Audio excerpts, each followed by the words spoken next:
आज आपण करणार आहोत मस्त अशी चिकन दम बिर्याणी। चिकन बिर्याणी म्हटलं की खूप तामझाम असं वाटतं, पण मी अगदी सोप्या पद्धतीने समजून सांगत आहे। पण त्या अगोदर तुम्ही जर चॅनलवर नवीन असाल तर आपल्या चॅनलला पटापट जाऊन सबस्क्राईब करा। आणि हो, आपण ह्यामध्ये छान छान टिप्स पाहतोय। टिप नंबर 1 हीच ती टिप, कांदे कापायचा इतका कंटाळा येतो की काही विचारू नका। तेव्हा ह्या अशा पद्धतीच्या स्लायसरनी कांदा किसला की अतिशय बारीक पातळ कापला जातो। आता हा पातळ कापला गेलेला कांदा आपल्याला छान असा तेलामध्ये तळून घ्यायचा आहे, अगदी कुरकुरीत होईपर्यंत। या पद्धतीने कांदा आपल्याला तळून काढून घ्यायचा आहे। जितका जास्त कांदा तितकी टेस्टी बिर्याणी, हे समीकरण लक्षात घ्या। आता मस्त चिकन स्वच्छ असं धुवून घ्यायचं आहे आणि स्क्रीनवरती दिसत आहेत तेवढे सगळे मसाले तुम्हाला या चिकनमध्ये ॲड करून घ्यायचे। आणि हो, हे सगळे मसाले एकदम टाकलेत तरीही चालेल। आता यानंतर आपण घालतोय मस्त हिरवागार पुदिना, हे पानं कट करून घेतलीत आणि 2 चमचे आलं लसणाची पेस्ट, त्यानंतर कापलेली कोथिंबीर आणि मग जो कांदा आपण तळून घेतलेला तो कांदा असा हातावरतीच क्रश करून याच्यामध्ये घालून घ्यायचा आहे। त्यानंतर आता आपण घट्टसर असं छान एक वाटीभर दही याच्यामध्ये ॲड करतो। आता हे मिश्रण हाताने किंवा चमच्याने अगदी छान असं मिसळून घ्यायचं। अगदी आपल्या चिकनला छान मिश्रणाचं कोटिंग लागलं पाहिजे।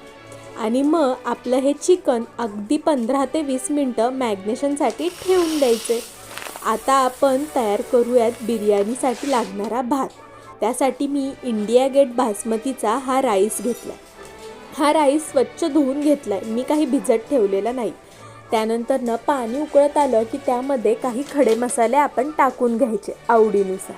आणि मग लिंबाचा रस पिळायचा आणि चवीपुरतं मीठ घालायचं आणि मग धुवून घेतलेला हा आपला बासमतीचा तांदूळ बस 1-2दा छान ढवळून घ्यायचं आणि वाफेला ठेवायला झाकण ठेवायचं। आणि मग अगदी 70 ते 80% या भाताला आपल्याला शिजवायचं, म्हणजे मग बिर्याणी छान होते।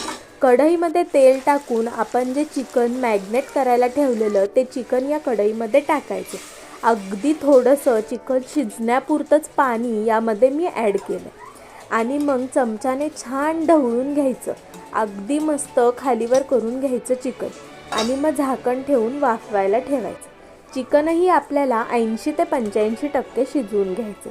बघू शकता आपला भात शिजत आला, मीठ थोडं कमी होतं म्हणून मी नंतर ॲड केलं। आता हा शिजलेला भात आपल्याला छान असा चाळणीने गाळून घ्यायचा। खडे मसाले यावेळी तुम्ही काढूनही टाकू शकता किंवा तसेचही ठेवू शकता। मी शक्यतो काढून टाकते कारण ते दाताखाली येतात, बस इतकंच कारण। अशा पद्धतीने सगळा भात आपल्याला निथळवून घ्यायचा, त्यातलं पाणी काढून टाकायचं। पाहू शकता आता आपलं चिकनही मस्त असं शिजत आलेलं आहे। चिकनही फार शिजवायचं नाही, 80 ते 90% चिकन शिजलं की त्यामध्ये मस्त मोठा चमचाभर गावरान तूप घालायचं आणि मग हे पुन्हा हलवून घ्यायचं। आता आपलं चिकनही रेडी आहे आणि आपला तांदूळही रेडी आहे। तेव्हा आता ह्यातल्या तांदळाचं पार्टिशन करून घेतलं आहे आणि कलर मिक्स करून घेतला आहे। मी इथं ऑरेंज आणि ग्रीन असे 2 कलर वापरले। तुम्ही तुमच्या आवडीनुसार कोणतेही कलर वापरू शकता किंवा हे कलर वापरणं स्किपसुद्धा करू शकता। हे कलर वापरायलाच हवेत असं काही नाही, तसाचही भात खूप छान होतो। आता मी पातेल्यामध्ये भाताचे थर देते, म्हणजेच ही आहे थराची दम बिर्याणी। पहिल्यांदा मी भात टाकलाय, त्यावरती थोडीशी ग्रेव्ही आपल्या चिकनची, मग कोथिंबीर आणि तळून घेतलेला कांदा, त्यावरती पुन्हा एक तुपाची धार सोडली आहे आणि मग पुन्हा भाताचा थर, एकामागून एक कलरचा थर द्यायचा, त्याच्यावरती चिकनचा थर द्यायचा आणि पुन्हा कांदा आणि कोथिंबीरीचा थर आणि आपल्याला आवडीनुसार तूप टाकायचं। तुपाने याची टेस्ट अफलातून होते। तुपामुळे भाताला खूप छान सुगंध येतो आणि टेस्टही खूप छान लागते। अधूनमधून तुम्ही बिर्याणी मसाला कोरडा म्हणजे पावडर याच्यावरती भुरभुरू शकता, त्याच्यानेही खूप छान टेस्ट येते।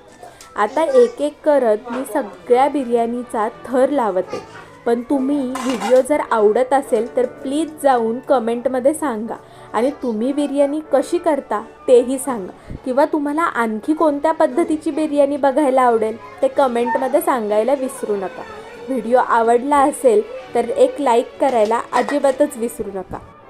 आणि हो, आता आपले ही बिर्याणीचा शेवटचा मस्त असं राहिलेलं सगळं चिकन याच्यामध्ये टाकून घ्यायचं. पुन्हा भाताचा थर द्यायचा, त्याच्यानंतर कांदा कोथिंबीरची लेयर द्यायची आणि सुकामेवाही तुम्ही याच्यामध्ये तळून किंवा असा फ्राय करून घालू शकता. त्यानेही एक वेगळीच टेस्ट येते. पण आमच्याकडे काजू बदाम फारसे आवडत नाहीत, त्यामुळं मी त्याच्यामध्ये घातलेलं नाही आहे. मस्त तुपाची धार दिली आहे आणि आता आपली बिर्याणी थर देऊन झालेली आहे. आता आपल्याला द्यायचा आहे याला दम. त्यासाठी गॅसवरती तवा ठेवला आहे आणि तव्यावरती हे पातेलं. हा मटका मी स्वच्छ धुवून घेतला आहे. आता छान भाजलेला कोळसा मी यामध्ये टाकला आहे आणि हा मटका भातामध्ये रोवला आहे. आणि आता यावरती तूप टाकायचं आहे, म्हणजे याचा छान असा दम आपल्या भाताला बसेल. लगेच झाकण ठेवून जड वस्तू पातेल्यावरती ठेवायच्या आणि अगदी 20 मिनिटापर्यंत छान दम बसून जातो. गॅस एकदम स्लो ठेवायचा, नाहीतर खालून पातेलं पटापट करपेल आणि निम्मा भात करपण्यातच जाईल.